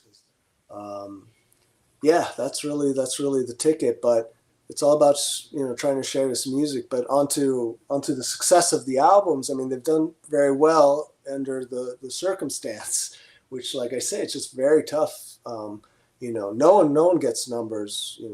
And I know I've done the research. I can ask any title and say, hey, send me how many titles these guys have sold.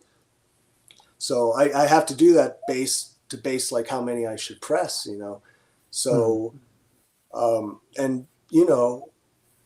it's not a lot, unfortunately these days it's not the numbers. I mean, having conversation with John Howard in the last episode, and we were mentioning something about, selling, 200,000 of some CD or something like that. I mean, those numbers are pretty crazy. And that all just, I mean, that's like, 20,000 is a lot of sales in this day. That's a lot. You will have a top 10 hit with 20,000 sales. So, it's just kind of crazy. It's a lot of perspective. I have to always say it, when we're working with artists from the golden age of the recording industry, I feel terrible saying, well, we're going to make 300 copies of this. I feel terrible, but that's just the way things are, nowadays. But, everyone, I think, kind of understands that, So there's the few that don't are because they never had a record deal or something in the past, and they still think it's operating like the 60s or 70s. But no, things have changed quite a bit. But giving your albums a platform, a bigger platform, I think has helped quite a lot. At least I hope you guys get some more extra people at gigs and definitely have a lot more fans. Yeah, we just had a celebrity come in here. Who's this? This is Harvey. Oh, it's Harvey. Yes, Harvey is a celebrity. Everyone's seen him with the albums, the guitars. Yeah. He's a friend of Geddy Lee as well. Oh. Of Rush, yeah. Geddy put a photograph of Harvey on his website and he got 16,000 likes. Oh, that's more likes than our photos will get, that's for sure. But very cool. Well, it's good to see Harvey, and it's good to see you, Keith. Send our regards to the band, Francine, everyone, and like I said, we'll do another chat soon, maybe closer to St. John Wood Affair 3. Yes, yeah. We'll talk about that, and in the meantime, everyone, stay tuned for we got one more video to play us out. It's TV Eyes. Oh. And stay tuned for some new St. John Wood Affair videos soon.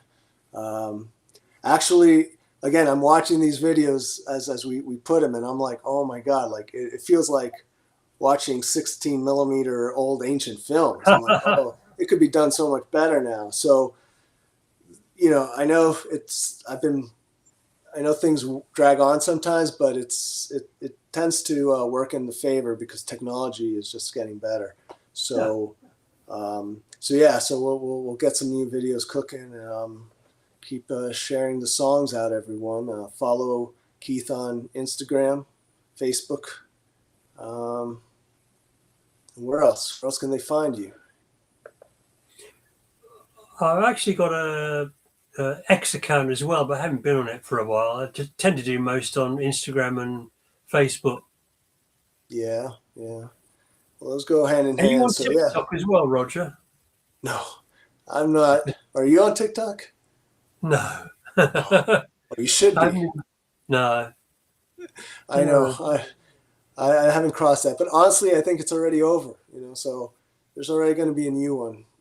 TikTok's already passé. So, but all right. Well, I know we're streaming across X and not Instagram, YouTube and Facebook. So those are our main points here, and we'll keep posting, and we'll keep sharing the music, and we'll keep releasing things, and I'll keep doing this live stream, hopefully. next Good. to next. Who's the next victim? I mean, guest. I don't know. Let the audience decide. We don't have Oh. a next guest. So if you have a recommendation, Keith, someone you want to be put in the hot chair here, but yeah, we'll see. Ed we'll see would be who's- quite good, I think. Who? Ed. Ed Rogers, yes, that might be a cool one. I don't think he's done like an on-camera video interview. I haven't seen that one. I mean, he's on the air every. He did an every week. audio one with me. Yeah, you guys did. He has a radio show every week, but I don't think he does video interviews. So No. that might be fun to get him on a video interview. I mean, quite honestly, there's a lot of great ones. I mean, maybe down the road we can even get Patrick from Nirvana on a live chat and have you too. And then, I'd love to hear you guys just talk about things. So, and in fact, that's actually something that's trendy to do now, is to have like 5 people on a chat and just have a Like the Brady conversation. Bunch. Do you remember the Yes. opening title to the Brady Bunch? Yes. We got to come up with that. That'll be a different, I don't know what that would be, but we'd come up with a cool name for that. Well, Think Like a Key Bunch, maybe. Has a nice ring to it. Yeah. That might be a fun one to do. But anyway, we had a good 2 hours here, Keith. Wow. We're gonna sign off, and we'll play some TV Eyes, which is off the new album, number 2. It's funny, my dear friend Dom DeViva that passed away. I did a recent chat with somebody else, and he put on there, "Oh, I watched some of it. God, you can talk, Keith." I thought, yeah, that's what it's about, isn't it? Well, I knew we were gonna be talking along, and I feel we really only scratched the surface. Next time we'll get some like, I guess, specific points to discuss. Yes, yeah. Yeah. But right now this is just we're testing this format out, so to speak, and I think people kind of enjoy it. Just kind of loose. Yeah, it's live and edgy, isn't it? You never know. Yeah. But it's going to be archived onto YouTube, folks. We'll take all Roger's swearing out first. Oh yeah. I gotta clean up my act here, but all right. It was great finally chatting with you, and going through all the stuff we did, and we'll be talking soon, and I know we'll definitely be emailing sooner, and I look forward to the next album. Anyone out there who hasn't picked up the first 2 albums yet, you better do it. Supplies are limited, and show up at a gig and get Keith to sign it. That'll be great. Yeah. All right. All right, guys. Take care, everyone. Good night, guys. Bye. Good night, Keith. You are now leaving off TLAK record. I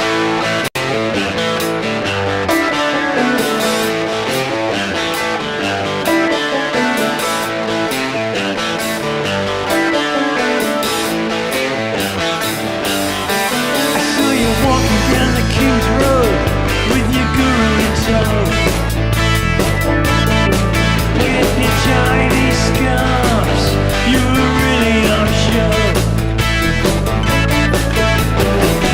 Great spectacle before our eyes. Don't know if we should laugh or cry. TV eyes, they are consuming you. TV eyes, do what they tell you to. TV eyes, staring at a TV screen. TV eyes, they are consuming you. TV eyes, do what they tell you to. TV eyes, I gotta get myself a Chinese scarf.